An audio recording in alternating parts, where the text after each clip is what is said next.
How you doing, guys? Today we are going to start the process of putting this Kohler engine back together.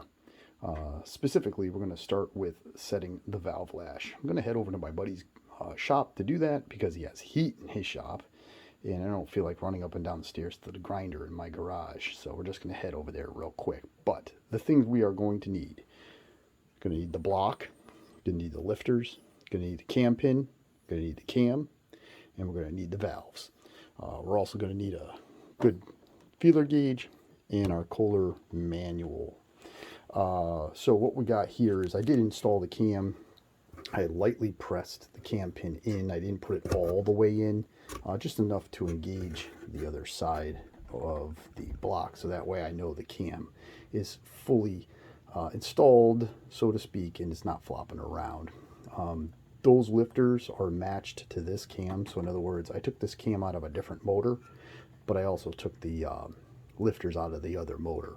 Also, I had marked them intake and exhaust, right? Let's just take a look here. Did I say that right? I believe I did, yes. So intake on this side, exhaust on that side.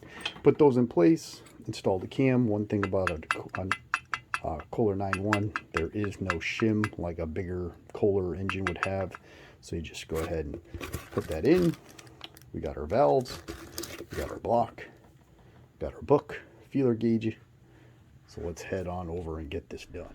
And when I said it's cold in my garage, I don't think I'll be drinking this anytime soon.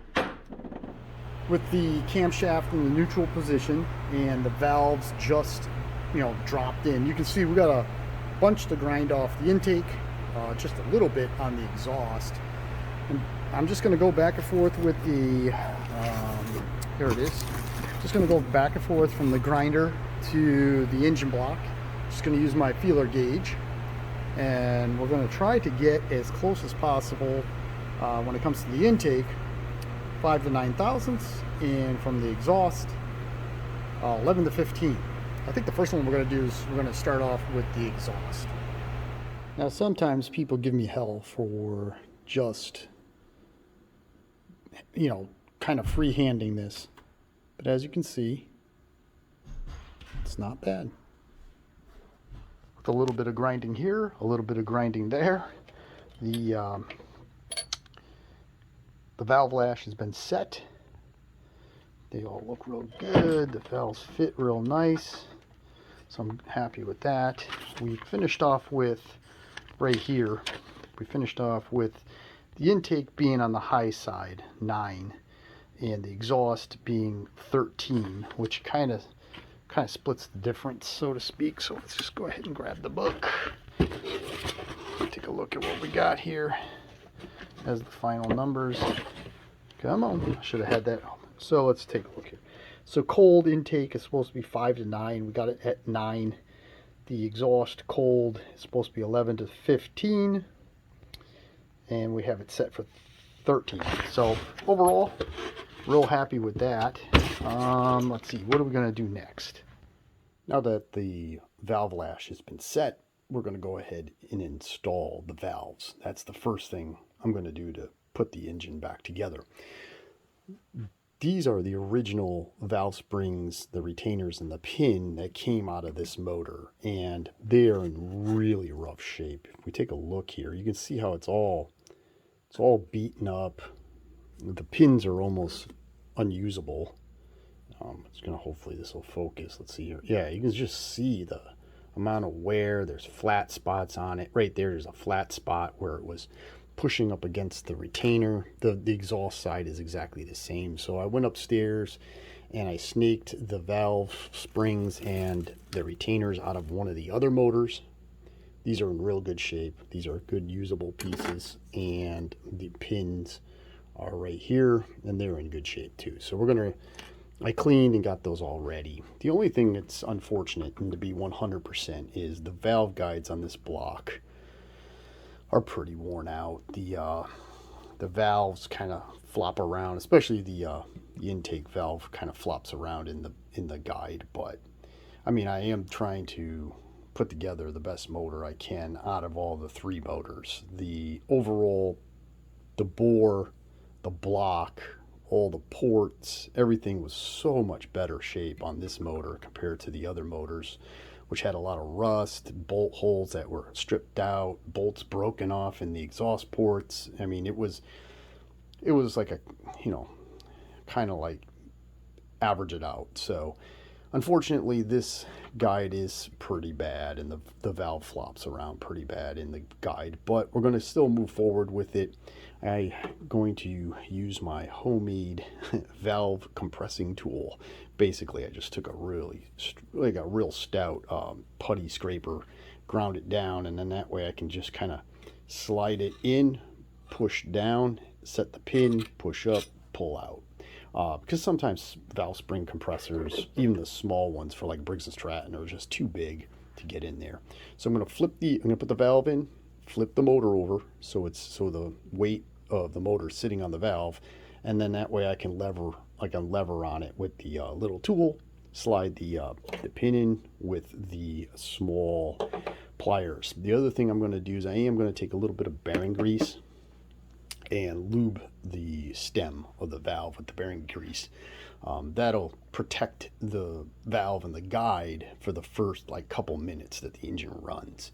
So let's go ahead and get those installed. To get the valve spring back in these motors, what I typically do, I'll take the valve spring with the retainer, I'll push it in to the point where it hits the guide, and then with my finger I'll push as hard as I can. I'm trying to do this with one hand, sorry. I'll push that in with one hand as far as I can until it gets to a point where it will just kind of snap into place, just like that. And that way you don't bend the crap out of the spring. So we got the intake and the exhaust spring and retainers in. Let's get that valve. With the intake valve slipped in, you can see it's not seated. And the reason for that is the end of the valve is not sliding into the hole of the retainer. So I'm going to have to use my pliers here and just kind of gently move it back and forth until the valve drops all the way down on the seat. One thing to make your life easy is if you see the hole or the pin hole for the valve, make sure you got it oriented in this direction. So that way when you drop the pin in, it makes your life a lot easier. So let me go ahead and get this done. Once this is in place, I'll take my little tool, like I said, I'll slide it in, push it down, then take the pliers, put the pin in, and then gently release the pressure onto the pin. I'll show you that when it's all done because it's kind of cumbersome with the camera in one hand. And then I'll show you it all installed, and then we'll go from there. So as you can see, I got the compressed the spring, got the retainer, and I got the pin in. One of the things you're going to want to do is when you get that pin in, you just want to take your thumb and kind of rock the spring a little bit. Make sure that it's seated. And the next thing you're going to want to do is you want to take a flat blade screwdriver and just kind of push on the end of the valve. I'm not going to be able to do it with the one. Oh, there it is. And just make sure it goes up and down and there's no huge issues. So I'm going to go ahead and set up the exhaust valve and get that in there just the way I did the intake. And the next thing we need to do is go upstairs and get the governor arm. So I went out to the parts box and got the governor parts that we're going to need in order to put the governor arm in the block so we can move on to putting in the camshaft and the lifters. So we got to have the brass bushing, we have to have the actual governor rod, and then there's this little, I guess, a snap ring that goes on the shaft right, you can barely see it, but there's like a little groove right there, and that's what keeps the rod from falling into the block should you take the actual governor arm off the rod. So I'm just going to go ahead and put this together. First, I'm going to put this in the block. Excuse me, I'm sorry. First thing I'm going to do is slide this through from the inside, screw down the bushing, and then I'm going to put the little snap ring on, and that'll hold that all in place. We have the bushing in, we have the governor arm in, and you can see the little snap ring is right there to hold everything into place so it doesn't fall into the motor. I do have the governor arm in the down position because this is where the oil pan goes. And I did put a little bit of bearing grease on that shaft so that way it moves nice and smooth. There's no binding, and you can hear it clicking. Next thing we need to do before we put the camshaft in is we gotta press the big I guess you would call it, well, it's not what you call it, but it's the crank bearing. So we've got to press this crank bearing into this side, the PTO side of the block, and then we can install the camshaft. So the main crank bearing is pressed into place. I used just a little hint of bearing grease on the outside of the bearing, not inside, on the outside. That just help it press into place. And as you can tell, it's where is it? There, it's pressed all the way up to the shoulder, all the way around. So it's nice, and it's in place. You spin it, it spins real free. The lifters have been lubricated and dropped into place. Just a little bit of assembly lube, just some Locust assembly lube, and I put it right there on the end, and everything's all set to go. Again, slide them down in the bores. Make sure they move up and down. They seem to move up and down and spin fine. So the next thing I'm going to do is I'm just going to clean this. Okay, clean the cam, clean the pin, lubricate it with assembly lube. Okay, and then install it. And obviously the big gear of the camshaft goes on this side. The points cam, or the points lobe, let me get out of the light here. I got this thing set up stupid, I'm sorry. But the points lobe goes on this side because that's where your points go. So the cam will get kind of dropped in like this. One thing I do I do a lot of do but no, I'll put a little bit of white lithium grease on the lifters and a little bit on the lobes, and then when I'm doing the final assembly, like I'm going to put the oil pan on, I'll dribble oil all inside the governor pieces. When I put the crank in, I will put assembly lube in the main bearing, so that way that's all lubed up. And then then we're going to do the piston and the rod. So let me go ahead and get at least the camshaft in.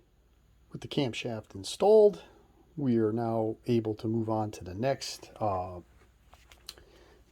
part, which is to install the crank. But just last little tidbits on the camshaft. The pin is all assembly lube. You can see I got some white lithium grease on a few things. Make sure that the governor arm works. It moves nice and smooth, plus the plate moves in and out. The camshaft is ready to rotate. It feels nice and smooth. It is between the two lobes, so I don't want to force it yet. And the other thing too is when I drop the camshaft in, I did index the timing mark to kind of point towards this direction. We might have to make some adjustments when we drop the crank in, because the crank actually has that little nub right there. That's the timing mark, and we'll have to line those up when we drop the crank in. And that is next. To clean the crank, lubricate the bearing, and drop it into place. When you put the crank in, one thing to keep in mind is the teeth on the crank and on the cam are at an angle. So when you drop the crank in, it has to it goes in and then kind of twists. And that's how you get the timing marks to line up. And of course, I don't have enough light to show you, I think. Oh, there it is. Okay, so, oopsies. Of course, now it's not going to stay on, so let me prop that up. Okay, so you can see the nub on the crank, and you can see the line on the camshaft. And if I just slightly twist the crank, you can see that they're both perfectly lined up. So the crank and the cam is now timed to each other. So when you drop it in, it's not going to look, it's the line, the nub and the line is not going to line up. But as the crank slides down the curved teeth and into place, the timing marks will line up. So, all right, so the crank is installed. The next thing to do in my mind is to go ahead and install the bearing plate. So that way we have, the crank is supported at both ends.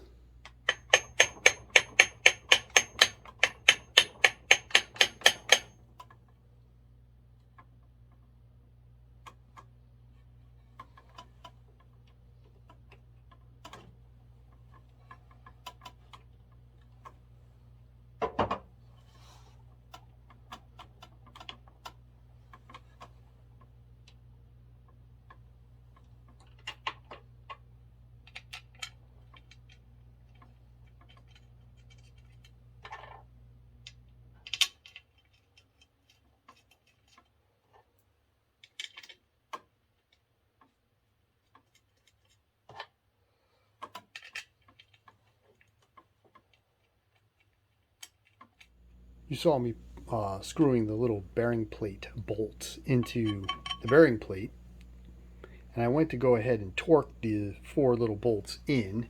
They happen to be 5/16 18, which is 150 inch-pounds, because there is no specific bearing plate torque. They just give you a torque value for whatever the bolt size you're running. So it's 150 inch-pounds. As I'm torquing them in, one of them decides, this one here actually, this top one here, actually starts to get real spongy. And it just wasn't right. You know, all these other ones in the crisscross pattern started to tighten up, but this one got real spongy, and I heard and felt just a little like tink, like this really weird little tink noise. And look at that, it stretched it and cracked it. But when I twisted it out, loosened it up to take it out, the whole bolt came out. That could have been disastrous. Literally disastrous. So we're gonna poop can these bolts. I'm gonna run to the hardware store and get 4 new ones. The piston is pretty much all back together. We got the new rings on it. I just used my little ring expander tool, and then I just used the layout of another ring set. So the top groove has the bevel facing up, and then the other ones were down here on the floor because of course they had to fall. The groove on the second ring is down, and then the oil control ring is the oil control ring. So what I mean by that, let's see if we can get a look-see here where the, all right, so right there you can see that the groove's top edge is up, and right here you can see this little lip right there, that's down, and then the oil control ring is in place. Next thing is to install the pin in the rod and put the little retainer clips in the piston, but I'll probably do that tomorrow because I don't feel like getting all oily and covered in stuff. The bearing plate is all put together and it's done, so we're in good shape. Next up, we're going to put the rod on the piston and then the piston in the bore. So we got to do a couple things before we can really call it complete. One, we got to make sure the rings and the piston are clean. Pin is exterior and interior of the pin is clean. We clean the rod, we clean the bore. I got some oil there in my pump bottle. That's going to lubricate the bore and lubricate the rings. We got the assembly lube, which we're going to lubricate the pin with, and we're going to lubricate the journal with. When we do drop this into the bore, okay, we do have to be cognizant of something. There are some marks or alignment marks on the rod. The alignment marks on the rod have to face the bearing plate. So the rod has to go in this direction. The other thing you can use as an indicator is the drain hole. The drain hole exit, which is right there right there at the tip of my little finger. Point that towards the camshaft. So if you don't really see your marks or something like that or whatever, you can always use the drain hole for the journal or for the rod itself, I guess. Is as long as the little exit is pointing towards the camshaft, you should be okay. So let's go ahead, or let me go ahead and get this all together.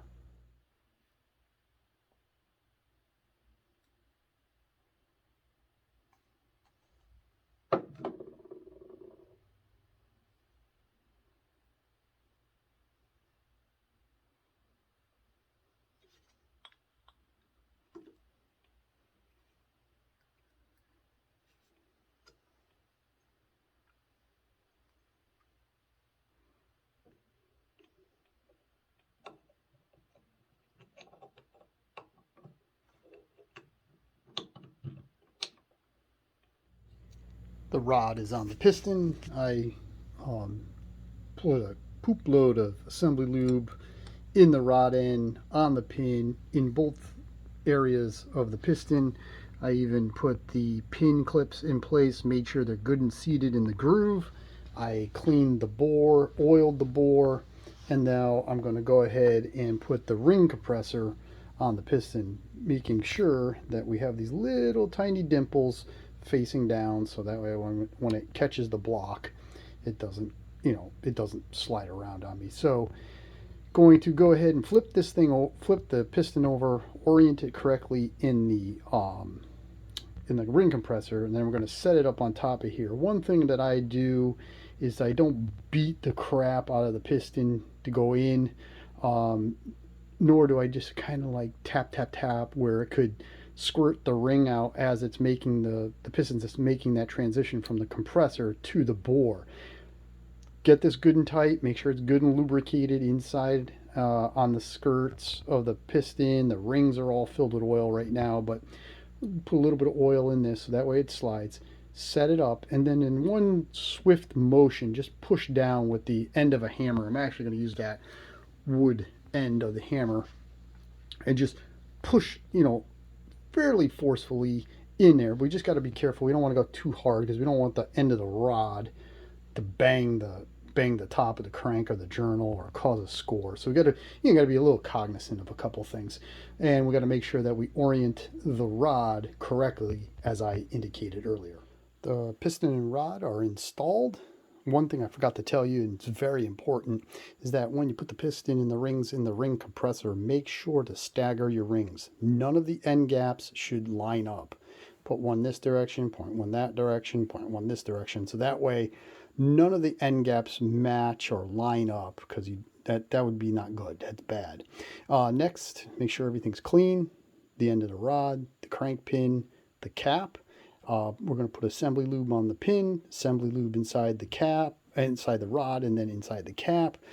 And then I'm going to get some blue Loctite and the washers and torque the rod bolts to, when we take a look at the book, rod, connecting rod, 1/4 inch, 140 inch-pounds. Just for verification here, we see the little mark on the end of the rod. We see the mark on the cap. Those marks are aiming towards the bearing plate. And then if we take a look at the drain hole in the rod at the base of the dipper, that is pointing towards the camshaft. So everything is lined up correctly. All we need to do now is just do that final assembly. Major service announcement. The lock washers that come with this aftermarket rod, do not use them. When I was torquing it in place, it just felt really weird. As you can see, the lock washers have completely and totally disintegrated. I got little chunks of crap everywhere. I'm going to have to go get a magnet and suck all this stuff out. But do not use these fucking lock washers. So I had to take it all apart. I picked up anything and everything that was down in the bottom. I got my flashlight, made sure nothing was in there. Then I did pick up a couple little pieces of stuff with my magnet right there. That's all picked up. There's a couple little shards of stuff on the cap. I'm going to clean all that up. But everything is in A-OK shape. I'm going to clean the bolts to get all that Loctite off them. Clean the cap again. Make sure that's all squeaky clean. Throw those goddamn things away. And then tomorrow I'll have to just run to the hardware store and get 2 1/4 20 lock washers. I'll get 2 stainless steel ones. I thought I had some upstairs. I looked, I didn't have any, so it is what it is. All right, we'll be back in a few.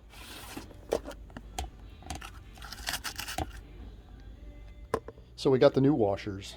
We have the bolts in the orientation that they're supposed to be in. So in other words, this bolt came out of that hole, this bolt came out of that hole, and that's going to line up when we put that all back together.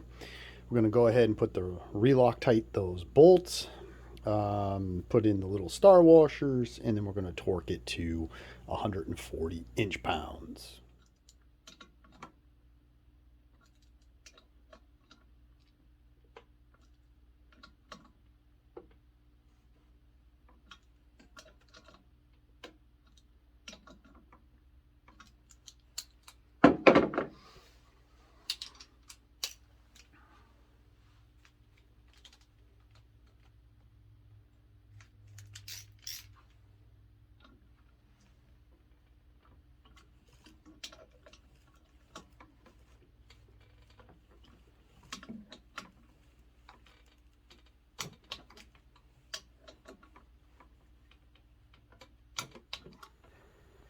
So the rod's installed, everything's torqued in. I rotated the crankshaft so the piston's all the way up to the top of the deck.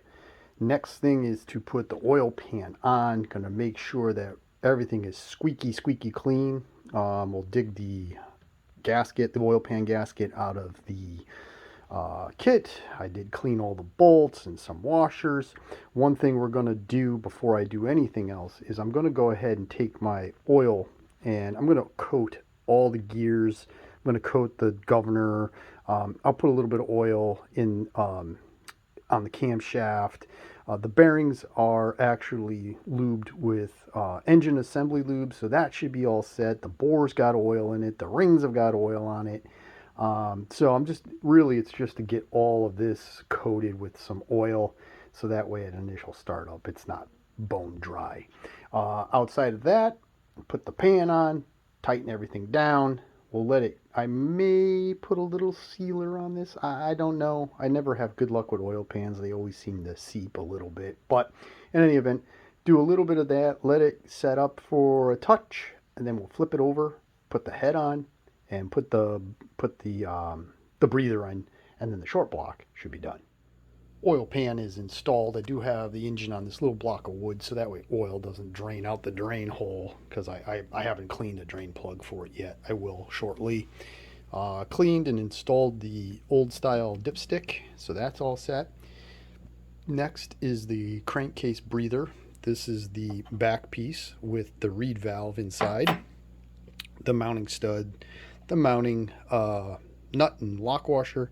This is the rubber seal that slides on the threaded rod, which holds the reed valve against the back plate. We have the two gaskets, one that goes between the block and the back plate, and one that goes between the back plate and the exterior cover. Unfortunately, if we take this out, dump that out, there we go, and we take this little piece of I guess you want to, it's a filter, so basically it's an oil control filter, so oil doesn't blow out the exterior vent. This goes, it kind of collects the oil. The big thing about this is, number one, there's a little tiny drain hole, as you can see right there in that. Make sure that that's clean and that the drain hole, when you put it together, goes down. All right, let's go ahead and install that. There's the crankcase breather all set up. We have the little reed valve covering the little hole. We have the little nest, if you want to call it, on the left side, because the drain hole is right there. It's not covered because the cover itself goes on like this. So let's go ahead, get the gasket in place, snug it all down, and then let's put the head gasket and head on. Nearing completion on the short block. Feeling good about it. Everything seems to be going fairly okay. Clean the deck, clean the head. Obviously, I just laid the head gasket on top of the deck. We got the original Kohler washers, head washers right here. From I think they did come off this engine, but I did go out and buy a new set of grade 8 cap bolts, 5/16 18 for the head bolts. And the reason for that is, it's just, in my opinion, it's just better to, when you're going to rebuild a motor, just buy new grade 8 bolts.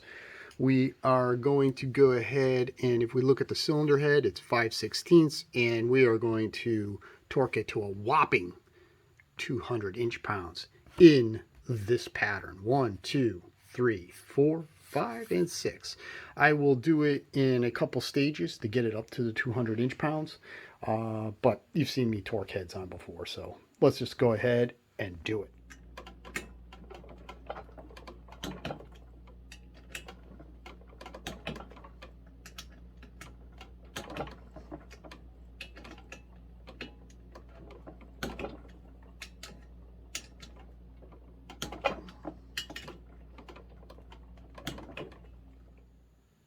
And there it is. The short block is all back together.